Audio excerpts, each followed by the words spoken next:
In the news this week, Washington Metro announced a whopping $750 million operating budget gap for the fiscal year 2024-25. Not this year, but the next one, which, if not met, will lead Metro to reduce frequency of trains and buses to one every 20-30 minutes, loss of service after 9:30 p.m., and fewer Metro police to ensure safety.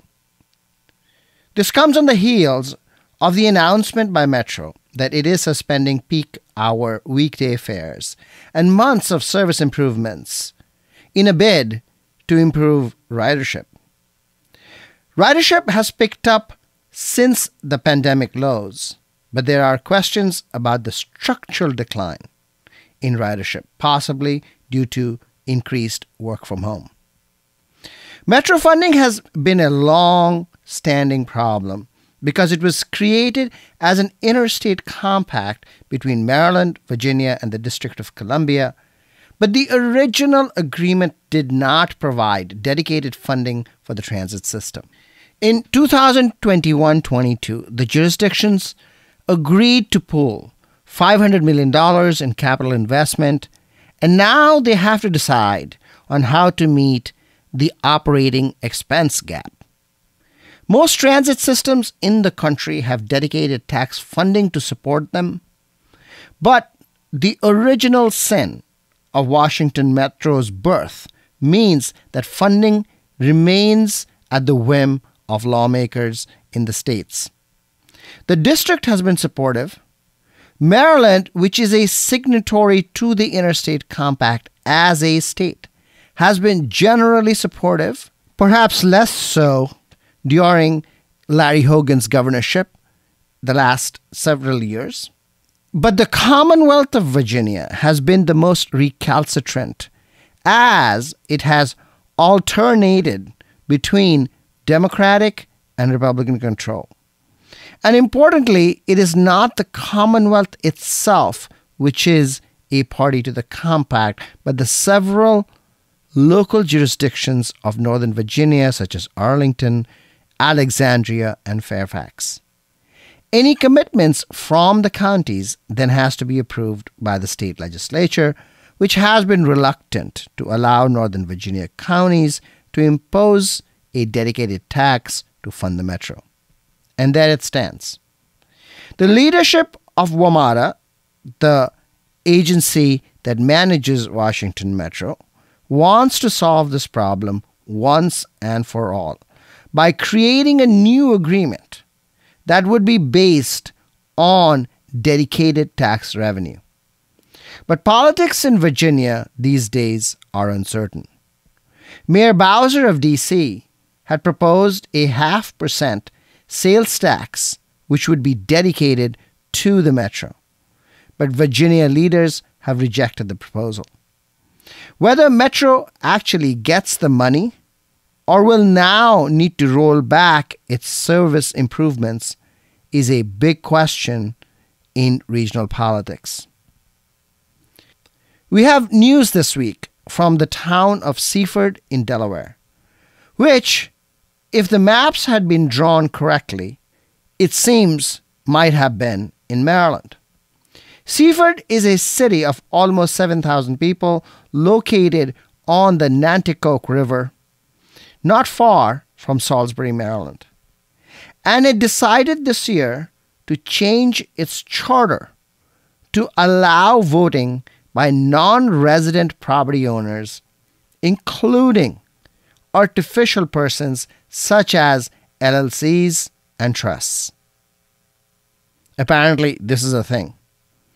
3 other towns in Delaware do this already: Henlopen Acres, Dagsboro, and one of my favorite places, Fenwick Island.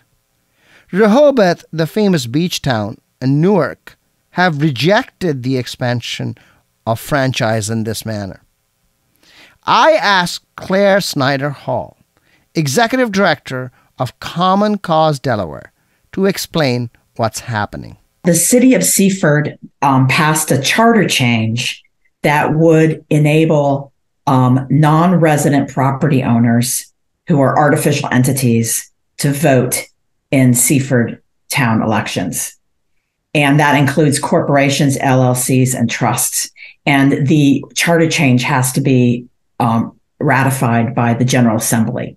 And so the bill has been presented, and it's right now, it went through the House Administration Committee and was put on the House agenda very quickly. And it was suddenly pulled off the agenda. And then the sponsor added some very small edits. And then it came back on the agenda yesterday and was pulled off again. So it's very interesting. But then it still has to go through the Senate. What if there is a person that lives there in Seaford and owns property? Is this person now going to vote 2 times? No. If you live in Seaford and you own a business in Seaford, you can only vote once. But if you don't live in Seaford and own a business in Seaford, you can vote in Seaford, and then you also vote where you live. If I have a vacation home, then I can vote? Yes. And that's something that several of the towns in the coastal part of Delaware already allow that. And actually, 3 places in Delaware also allow artificial entities to vote. So this isn't the first time that it's been tried in Delaware. In the town of Rehoboth, They tried to get this very thing passed a few years ago, LLC voting and corporate voting. And the people of Rehoboth were so outraged. There was a big uprising, and it wasn't passed by the city of Rehoboth. And just last week or 2 weeks ago, the city of Lewis, they're trying a similar thing to allow artificial entities and non-resident property owners to vote in Lewis. And again, there was a huge uprising by the people that live there. Because as you can imagine, the residents of a town don't want their votes to be canceled out by, corporate owners who don't even live there, might not even live in Delaware, right? Because this could be, people could own businesses in Seaford or any other town that, they live, who knows where. It's not like they're required to live in Delaware. So are they upset by the corporate voting, or is it non-resident voting? What is the difference? It's a vacation home. You're there, a couple weeks out of the year, or even if you're there on weekends, some people think that that's okay because the people have an investment in the town. And then the second issue that's related is the artificial entities voting, which is what's really less common and most problematic, I think, because that's giving an artificial person the right to vote, just like with Citizens United giving free speech rights to corporations. Corporations are people, my friend. As we all know, Senator Romney said, that's a step, in my opinion, a step towards corporate tyranny. You said that a number of Delaware towns and municipalities are considering this. Seems like a concerted effort, but who's making it? That's a very good question, because when I first discovered this bill, I was because as part of it, as the Common Cause executive director, I'm a lobbyist, and one of the things I do, I go up and check the bills and like what's going on related to our mission, which includes voting rights and money in politics. And I was like, oh, charter change in Seaford, what's that about? Took a look and I was like, what is this? And I thought for sure that it had to have something to do with, ALEC, the American Legislative Exchange Commission, that they're a Koch brothers funded entity that creates model legislation that pops up all over the country. I haven't been able to find any evidence that that's the case or that there's a national organization behind it. A lot of people say that it's really the town of Seaford wants to be more business friendly. And so they want to give, hey, come have business here. You can vote. What do you think is going to happen with the bill in the House now that it's being pulled 2 times? It was being fast tracked. It went through the House Administration Committee, which is the 3 House leaders and the 2 Republican minority leaders in the House, and it got on the agenda the very next day. And this was in May. Yes. And the Republicans are all in favor, you think? I believe so, probably. And the reason the speaker gave for being for the bill is he said he doesn't think it's a good idea, but he respects the autonomy of towns. So it was presented as, well, Seaford can do whatever they want.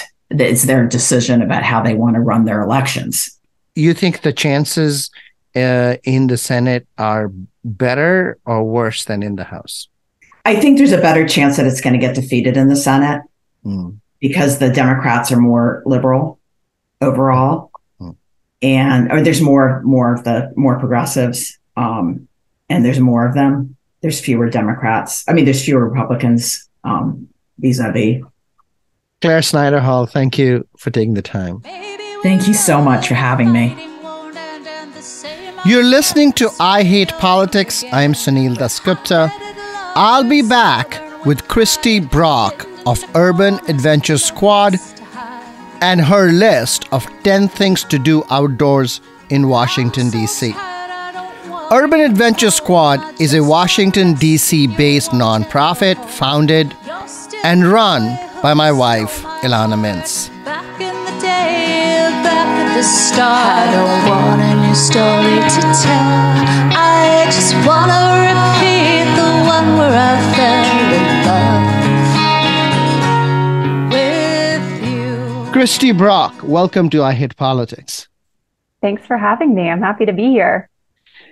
Now, you are a wonderful tour guide of Washington, D.C. by virtue of your position as Director of Programming for Urban Adventure Squad. What are your top 10 things to do this summer in the Washington, D.C. area? I'm kicking things off with hiking through Rock Creek Park. It's a classic. I think when people hear hiking and DC, it's often the park people think of first. The northern reaches of Rock Creek Park, I think, are often overlooked, perhaps, because they're not sort of closer to downtown or metro stops. But if you get up towards the Joaquin Miller cabin, it's a really great place to see. It's a log cabin just plunked in Rock Creek Park. Joaquin Miller was a poet. He was like a frontiersman style poet. And he built this log cabin himself, and it's just been preserved and kept in the park. And it is up sort of above Military Road. So there's a park police station there. And then if you go above Military, you will see this log cabin right next to Rock Creek. There's also a ford there. It's called Milk House Ford, just maybe 60 feet north of the cabin. This is a place where up until I think like the 90s, people would actually drive across the creek. So there weren't bridges. Wow. Yeah. So you think of like, you know, in the sort of horse-drawn carriage days, of course, people were sort of pulling them, crossing over the shallower parts of the creek. But people were doing this in cars fairly recently, depending on how old you are and what you consider recent. It's really. Can you wade there? Can you get in the water there? Do you recommend getting in the water anywhere in Rock Creek? That's a little controversial. So technically, there is no wading allowed ever. Okay. The main concern is the combined sewer overflows. Okay. So after rainy days, there is raw sewage that enters the creek. So it's a concern about bacteria levels and getting sick. If it's been more than 72 hours since a large rain event, presumably the studies show that we can trust the bacteria levels are safe at that point. Okay, great. What other Rock Creek attractions do you recommend? I know Urban Adventure Squad just did these T-shirts on Boulder Bridge. Yes, that's right. So if you were to continue south along Beach Drive, so Beach Drive follows the creek, it's totally closed to traffic right now. If you start at Milk House Ford and the Joaquin Miller cabin, you keep going south past the park police station, you will reach Boulder Bridge, which, yes, is featured on one of our designs for our retro t-shirt fundraiser that just finished up. So Boulder Bridge is a very historic spot. You can certainly do a little research ahead of time. There's a story about Teddy Roosevelt losing a gold ring there, and it's never been found. So much like those who like to look in our streams for, you know, prehistoric shark's teeth and other fossils and arrowheads and things like that, you can also look for Teddy Roosevelt's gold ring. Maybe wow. It'll be your lucky day. Yeah, go look for Teddy Roosevelt's gold ring. And if you keep going along Beach Drive a little bit further south from there, it's one of my favorite places to take students in particular and any adult history nerds. Because if you look very carefully, there's a place called Pulpit Rock. Pulpit Rock will be on Google Maps, easy to find. If you're on Beach Drive across from Pulpit Rock and you look very carefully along Rock Creek, you're going to see some stone structures. You're going to see a stone retaining wall, and you're going to see what looks a little bit like maybe the start to a bridge. And in fact, it was a bridge. In the late 1800s, mid 1800s, the Blagden family, which there's lots of things, streets and things named for the Blagdens, they had 2 mills along the creek. So I think a lot of people are familiar with Pierce Mill. That's the only mill that's still standing. But there were 8 or 9 other mills in the DC portion of Rock Creek Park in, you know, the 1800s. The Blagden family had their Blagden Mill and the Argyle Mill, 2 mills right there. And the stone retaining wall and that start to the bridge, those were both due to those mills. What kind of mills? Like lumber? That's a great question. So I forget which is which, but one of the mills was for grain, Okay, so what's next? birding. Because when I think of people of all ages getting outside, birding, it is just so accessible. Everybody can do it. As my cats can tell you, you can do it just looking out the window. But I do recommend you actually walk around your neighborhood, sit on your balcony, go to a local green space, a waterway, and just look at the sky, look and listen. You know, you can learn the different bird calls using various apps. You can bring a guidebook if you want help actually identifying birds by how they look and how they sound.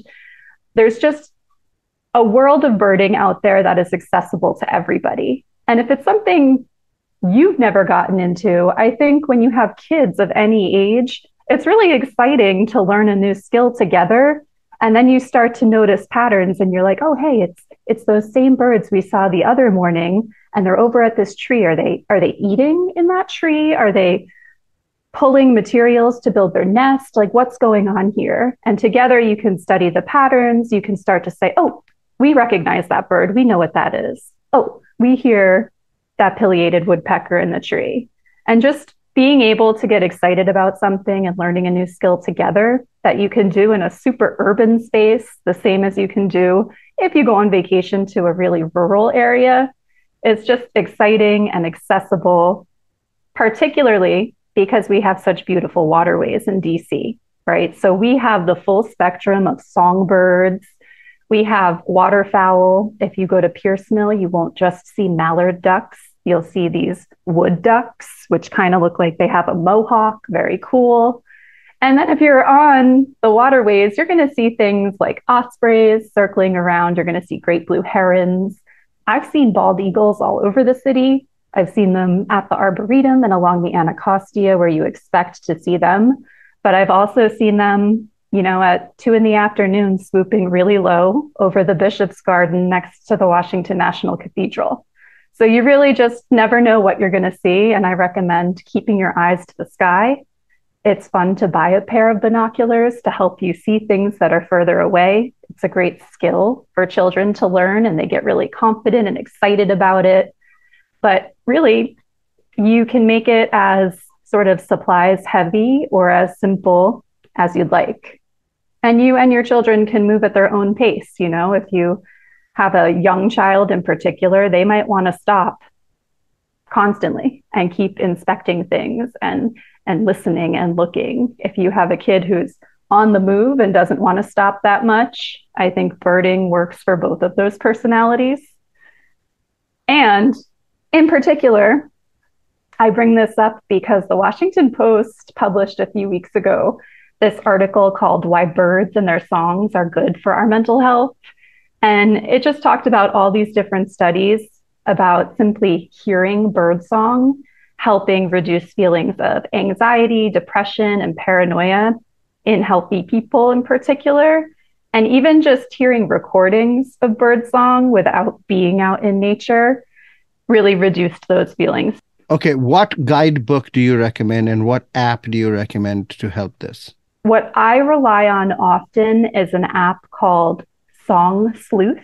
So you can record a bird call no matter where you are. If there's city noise, if you're in a quieter green space, you record it for a few seconds and it will bring up suggestions of what the bird call may be. So then you press play and you listen to those and you go, aha, that's the one. That's what I was hearing.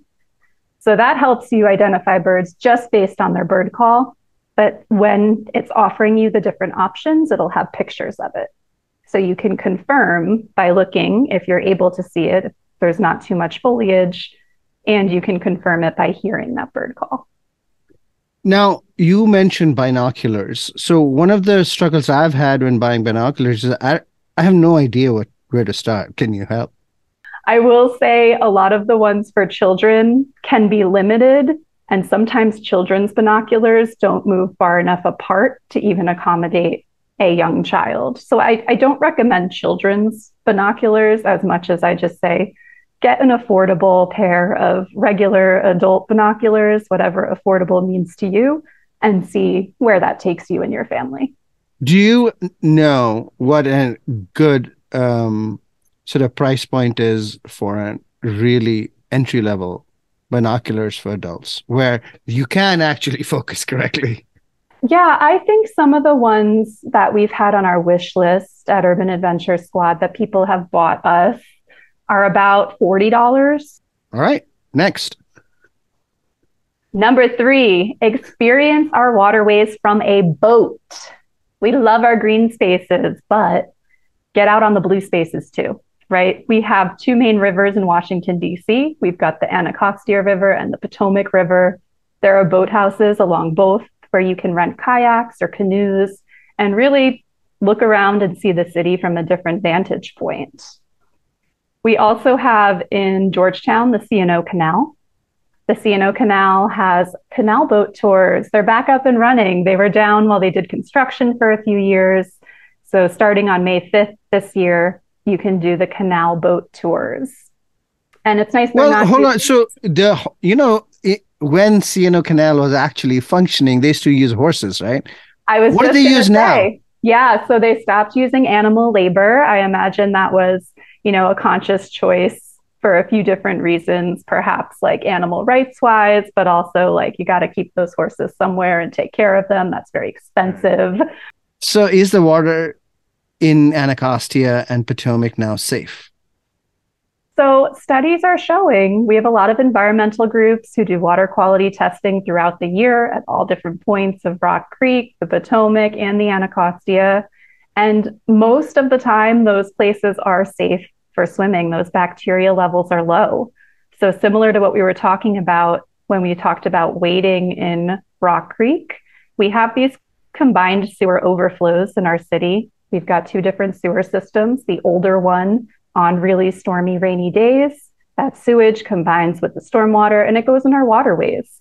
But DC Water is working really hard to prevent that. They're doing a ton of construction. I think it's 98% of the sewer overflows are no longer in the Anacostia because of the projects they've done over the last 5-10 years. They're doing the same thing in all different parts of the city for the Potomac.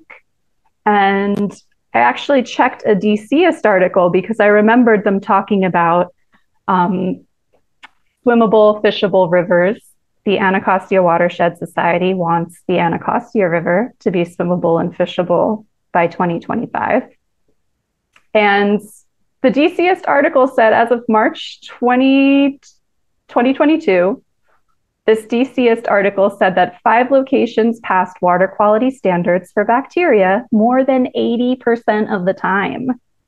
That's so, amazing. For example, a place like the Wharf, that waterway passed the bacteria test 98% of the time. The Tidal Basin, 97% of the time. Buzzard Point on the Anacostia was 85% of the time. Kingman Island, which we'll talk more about in a bit, passed 83% of the time. So that means most days of the year, these rivers have low bacteria levels. They are swimmable. Like talking about water, one of my favorite things to do on the water for a long time, and perhaps because it is not that expensive, is to take the water taxi from Georgetown to Alexandria and back. It's probably a beautiful way to see the monuments, the Kennedy Center. I imagine that's sort of the route you're taking from Georgetown over to Old Town. Depending on the cost and what you'd like to spend, I think that could be a great option. The C&O Canal boat tours also have associated fees. If you go to georgetownheritage.org, it's $15 for adults, $8 for children. And then they have discounts for seniors, for educators, and for people serving in the military. If you want a free option, then you want to head over to our friends with Living Classrooms. They take care of Kingman and Heritage Islands, which are right near RFK Stadium, over by the fields at RFK, as they call it now, with all the sporting fields and the playground. So right in the Anacostia River, you can go and do their Green Boats program. The Green Boats program is learning to paddle. You get about 90 minutes on the water, totally free. And then you're collecting garbage as you go. So you're picking up litter in the river as you're canoeing or kayaking around. And then you get to all come back to land. You sort of sort what you found, you measure it, you weigh it, and you figure out not only what types of trash you're seeing most frequently, but actually how much of it is there. So it's a bit of a community science opportunity, and you get to go in these boats. Wow, cool. Yeah, so I recommend you want to sign up in advance. You can go to kingmanisland.com/green-boats. All right. Do good and have fun. Exactly. And now sticking with the water theme, we're at number 4, which is Friday night fishing. This is strictly a summertime activity. So we work with oftentimes many of the different environmental groups in the city. This one is Anacostia Riverkeeper. So they're a fellow DC-based 501c3 nonprofit, and they do many different things. They're some of the people who do that water quality monitoring. They do some trash mitigation work, like installing trash traps along the river. But they also do Friday night fishing. They want to get people interacting with nature and out next to the river. So I think it's every Friday night. They should announce their schedule pretty soon. Every Friday night in the summer, they do a totally family-friendly, all ages, free Learn to Fish program. So if you head to Diamond Teague Park, which is sort of the dock area right by Nats Park, the baseball stadium, you can meet up with the people from Anacostia Riverkeeper. I think they team up with Earth Conservation Corps to do this. They have all the supplies. They'll have the bait. They'll have the fishing poles. They'll teach you how to do it. Last summer, they had 981 people come out over the course of their Fridays. So I highly recommend, if you're looking for something to do on a Friday night, check their website, plan for it. It's from 5 to 8 p.m. And they're really great people. I really respect what they do. And, you know, I only went fishing a couple times as a kid. I think if I had an opportunity like this every Friday night, I would definitely want to make a point to go. Now, fishing means catching and catch and release, right? It's not. It is catch and release. That is a very good point. So right now, because of those bacteria levels, the Anacostia River is not technically swimmable or fishable. What the recommendation is, if you were to go fishing on your own, that you should only eat 1 fish per month from the Anacostia River. But I think that's all about to change because so many organizations and the DC government have been working together to make the river healthier. One thing I always like to say, particularly to children, but I think this counts for everybody, the Anacostia River looks brown a lot of the time. That is mainly just sediment that gets worked up, especially after rainy days. The Anacostia River has some pollution, it has some bacteria, but as we know, 98% of those combined sewer overflows are no more thanks to DC water. So it is actually quite a clean river. It's just naturally going to look brown. My question then is, why is the Potomac not dirt-y like you just? Why is Anacostia, is the Anacostia watershed different in its quality than the Potomac watershed? Yeah, that's a great question. I don't know for sure the answer to that, but I would surmise it has something to do with the Potomac being much larger, much wider. It contains more water. So maybe the sediment sticks to the bottom because the volume of water is so much bigger. It might also have to do with the fact it connects to the Chesapeake Bay. So there's this sort of freshwater, saltwater situation at play. All right, what's next? Number 5 is the Metropolitan Branch Trail. So when we hear trail, we often think of Rock Creek Park, Anacostia Park, all these beautiful places along the river, surrounded by trees. But if you want a true urban hiking experience, you want to hike the Metropolitan Branch Trail. Now, this one's great because it's totally accessible. It is a paved path, so it's wheelchair accessible. It's a great place for roller skating, rollerblading, biking. And this is part of a larger trail called the East Coast Greenway. And the goal of the East Coast Greenway is to go from Florida to Maine with a completely paved and safe, protected, I think it's meant for bike path, but multi-purpose path perhaps is a better term. It's not fully complete. Even the DC portion isn't fully complete. There's still parts of it that are, bike lanes or sidewalk. But this portion between Edgewood and Noma is completely protected. It runs all along the All right, train you have to track. say what Noma is before you go on. Noma is a metro station. It's also the name of the neighborhood around that metro station, which I think is north of Massachusetts Ave. Okay.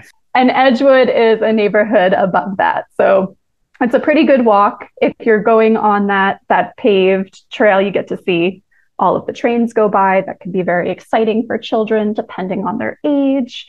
It's also really awesome because there's a ton of murals there. There's a whole stretch of the trail that is completely different mural artists. So you get to see different styles of art. Some are funny, some are beautiful, some are thoughtful. And most importantly, you get to see the 28 Blocks mural by Garen Baker. The first thing you're going to notice is that it's got the Lincoln Memorial on it. And then you start to notice there's a lot more people in this mural aside from Lincoln. And what this mural is celebrating is the African American men who quarried the stone for the Lincoln Memorial. So they quarried the stone in 1916 and 17. They're the sons and grandsons of enslaved people who quarried this rock. It also celebrates the Italian Americans who carved those blocks into the statue of Lincoln. So I think a lot of people are familiar with the name Daniel Chester French. He was the sculptor who designed the statue inside the memorial, but he wasn't the actual one to carve the giant stones themselves. It was these Italian Americans who did it. So it's a really beautiful mural. It's like on this building that's a full city block in length. It's enormous. It's wide. It's tall. The people it's celebrating are very worthy of being memorialized and celebrated. So it's a very cool one to check out. How long is it from Brookland to Noma? The last time I went on the trail with students, we came from Brookland and we went to Alethea Tanner Park. So we didn't do the full stretch to Noma, but I think just the part we did was about a mile. So I would guess it's between 2 and 3 miles in total. Excellent. All right. What's next? We've got Kenilworth Aquatic Gardens. Kenilworth Aquatic Gardens is a national park space in Ward 7. It is completely undervisited. I do not hear about it enough from Washingtonians. There are so many people who have lived in this city for many, many years and have never gone. They have summer hours. It's 8 a.m. to 4 p.m. There's a parking lot there. There's a visitor center, bathrooms, water bottle refill station. It is the only National Park Service site devoted to the propagation and display of aquatic plants. So aquatic plants are water lilies and lotus flowers. They do a lotus and water lily festival in the summer during peak bloom. So that should be coming up sort of end of June, early July.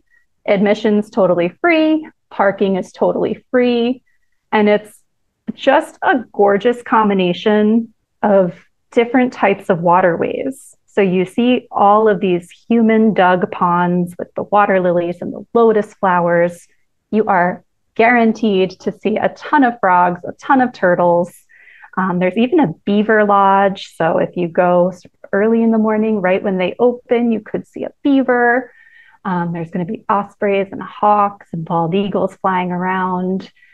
So you get those ponds, you get the wetlands that are out at the end of the boardwalk there. And then there's also the river trail, if you want to see the Anacostia River as well. So we've got this combination of the ponds, the wetlands, and the river, all right there, totally for free. It is definitely a place to put at the top of your list this summer. So that is man-made, right? I mean, who made it? What's the history? Yeah, so in the late 1800s, there was a man who owned the land. His name was Walter Shaw. And I think it was his old ice pond, like you'd have your lumps of ice in the winter. And what he did, he got interested in plants and started to plant water lilies. And he got really into it and kept growing them and digging more ponds to the point that he decided to make it a commercial enterprise. So the original ponds, I believe, are the ones behind the visitor center. There's some tables and things back there so you can picnic, eat your lunch. Those are sort of the OG ponds. And then there's so many more as his enterprise grew. I think he passed away. He passed the land. So he sold water lilies? He did, yeah, in the late 1800s. And then he passed that business on to his daughter. I believe her name was Helen Shaw. And she took over and helped that grow even more. And then I think it was when she passed away, she gave that land to DC. National Park Service took it over. And now it's a public park. It's really just part of DC's backyard. And it's worth a visit. You're going to see so much wildlife. You're going to see everything blooming. And there are hardly any mosquitoes there because of all the wildlife. So you've got the frogs, all the different things that are eating those mosquitoes. Now, in summertime, they close at 4 p.m. Oh, why would they close at 4 p.m.? I mean, there's like 4 hours, 5 hours of sunlight. So, I know, you're telling me. You're telling me. As far as I know, it is just the completely underfunded National Park Service. Also, location-wise, is that accessible by transit? It's a tricky one by public transit. That's part of the problem with it being undervisited. It is not super near a metro station. I think Deanwood is the closest metro. Because it's along the river trail, if you're a biking family, you can certainly access it and lock up your bike. There's many bike racks there, and then explore the park like that. What's next? Number 7 is the Anacostia Park Skating Rink. Did you know there's an outdoor skating rink in Anacostia Park? Did not. It's the only skating pavilion in the National Park Service. So you can go there Sunday through Wednesday, 10 a.m. to 5:30, Thursday through Saturday, 10 a.m. to 7:30. Skate rentals are totally free. You just have to show a government issued ID. I think you get up to 5 pairs of skates if you're the only adult with all of your children with you. And bonus, it's right next door to the Aquatic Resources Education Center, which is another super cool space. It's basically like a museum for the Chesapeake Bay watershed. So the Potomac River, the Anacostia River were a part of the larger Chesapeake Bay watershed. So you can go in the Aquatic Resources Education Center and you can check out all these species of fish, different amphibians and reptiles that are all found in DC and the Chesapeake Bay. You see them up close. They'll have educators there to talk to you. So I think they do sort of walk-ins, free admission, most afternoons. So just check their website. Very nice. What are we at? Number 8? Number 8, we're heading uptown to Fort Reno. Fort Reno Park is in Tenleytown. It's actually the highest natural point in DC. And they have a free summer concert series. This concert series has been going on since 1968. I think after the riots and after Martin Luther King Jr.'s assassination, the DC government was trying to fund ways of bringing the community back together. So they actually funded this concert series in the start. It is no longer government funded. It is fully volunteer run and has been for a long time now. But their whole vibe is they want to support established artists. They want to support up and coming artists. They welcome artists of all ages to the stage. And I believe it's throughout the summer, every Monday and Friday evening. So you can bring your picnic, you can hang out with your family. It's just a super fun, relaxed, beautiful way to spend an evening in the summer. And it's one of those, if you're into like DC music history or punk history, if you've heard of bands like Fugazi and Rites of Spring, they were like the OG people to really make it famous and play there frequently for years and years.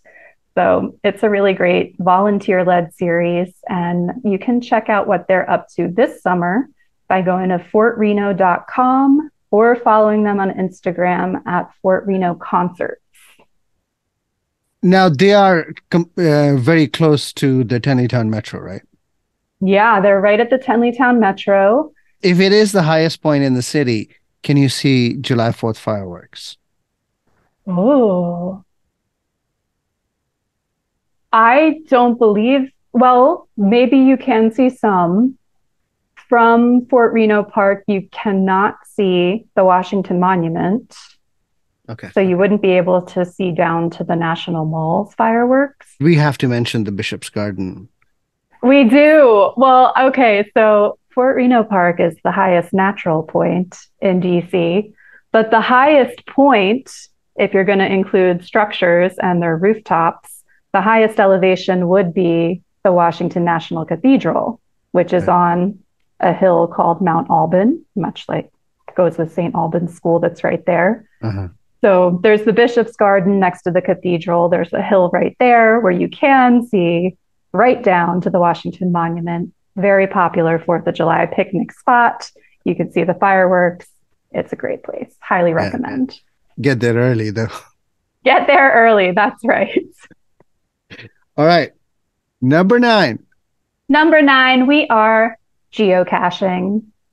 If you're not familiar with geocaching, this is a GPS-based scavenger hunt. You download the app. There's a free version that's totally great. You pull up this app and a map will come up on your phone screen. This map, if you give it the location okay, it will know where you are and it will show you all the different geocaches that are hidden around wherever you're standing at that moment. So a geocache is going to be some kind of container. It often is teeny tiny when you're geocaching in a city. How teeny tiny? It can be like the size of the ferrule and eraser at the top of a pencil, like that metal bit. And so they can be really small. And the guaranteed thing inside of this container is going to be a logbook, a physical logbook you get to sign. So the idea is you're going around the city, you're finding these containers, signing your name, we are here, we found it, putting it all back exactly the way you found it for the next person to come along. So you've got this scavenger hunt element to it, but also you get to discover new places that maybe you haven't been before. Each geocache should be hidden somewhere that's kind of a special place that that person wanted to highlight and share with everybody. That's why they chose to hide it there. Oftentimes, they will be hidden on the old police and fire call boxes, which through the Art on Call project, many of those have been turned into works of art themselves. So you'll have some artwork on one side, you'll have neighborhood history on the other side. And because they're like these giant stainless steel old structures, people will put magnetic geocaches on them. There's just a fun way to sort of wander around the city. You're looking for something, you're like a detective, and you get to learn a little bit of something new. So geocaching, it's GEOCACHING. Your organization, Urban Adventure Squad, has some geocaching, I don't know, challenges, if you will. How do you say it? We'll call them series. Series. Okay. All right. Geocaching series. Can you talk about them a little? Yeah. So our first one we started, I think in 2016 or 17, totally student created. They came up with the 50 States Project. Now, this is quite the large project that we are still working our way through. But the idea, the goal is to hide a geocache on every state named street in the district. Wow. So anytime we're doing particularly out of school time programming near a state named street we haven't yet covered, we'll create a lesson plan and programming around that. So that group of students can walk around the neighborhood, get to know the history, maybe do tree science, tree identification, and then identify the perfect location that's exciting, that would draw people in, something they want to share with fellow geocachers, and we will hide that geocache there. Wow. So we've done about 20 so far. It goes up and then it goes down a little bit. It's a lot of maintenance. Sometimes geocaches go missing. Sometimes there's construction and then a geocache got moved. So you really have to take care of your geocaches and make sure that they're all in good standing. They have a fresh logbook inside and all that good stuff. So that How was do you our keep first. track? Well, we get an email every time somebody logs it. So something I didn't mention before. You sign the physical log, the paper that's in the container. You also log it on your app. We also have another series called Geocaching DC's Waterways. So that's a special project we did with some students who were learning about their watershed and how they can advocate for their local waterways. So we hid geocaches with them near things like solar panels or trash traps that were keeping the trash out of the neighborhood stream, things like that. So Geocaching DC's Waterways and the 50 States Project are our two geocaching series at Urban Adventure Squad. All right. And if you're out there going to these places and want to geocache, check these people out. I think last, right? So my number 10 is to volunteer outdoors. DC has a ton of environmental organizations. You can figure out what's up your child's alley, what will be most exciting for them to do. But a ton of these organizations will have volunteer days and events that are child friendly. As long as they're accompanied by an adult, you can join National Park Service cleanups. I recommend looking at Rock Creek Conservancy's webpage. They do litter cleanups. They also do invasive species removals. Check out Anacostia Watershed Society, C&O Canal Trust. They definitely do litter cleanups as well. Dumbarton Oaks Park Conservancy. Casey Trees, they do different events with tree protection, advocating for increasing the urban canopy. You can check out The Well at Oxen Run Park or other community gardens and see what they have going on. They often have volunteer days each summer. Are these the links to these organizations, these ideas that you are they available at one location, perhaps on the Urban Adventure Squad website? Yeah, I can add all of that. How about by the time this goes live?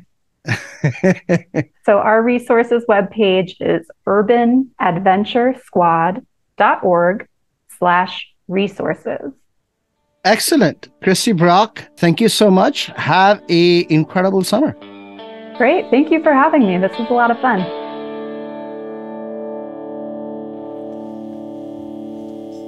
It doesn't matter when the lights are paper thin through the blinds of my room. Oh, there's a quiet roar from the neighbor's door. I don't hear it when I sleep. The bed is my warm, soft, unforgiving tomb where I lay. That's Christy Brock, Director of Programming for Urban Adventure Squad.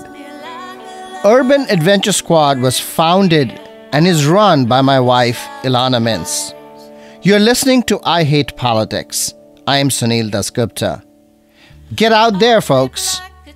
If you are looking for more resources to get out, check out our July 2022 episode with Maryland parks enthusiast and currently Governor Westmore's Legislative Director, Eric Ludke. He has a list of best parks in the state. That's all for this episode. You've been listening to I Hate Politics. I'm Sunil Dasgupta. Music for this episode comes from the band Finster. Kate Servino Johnson on vocals and guitar. Doogie Whitaker on guitar and vocals. Howard Rayback on the bass. And Matt Zelenz on the drums. If you want to share your music on the show or know someone else who might want to, please email us at producer@ihppod.org. I hope you'll subscribe and share the podcast as we bring you stories about politics close to you and to your home. See you next time.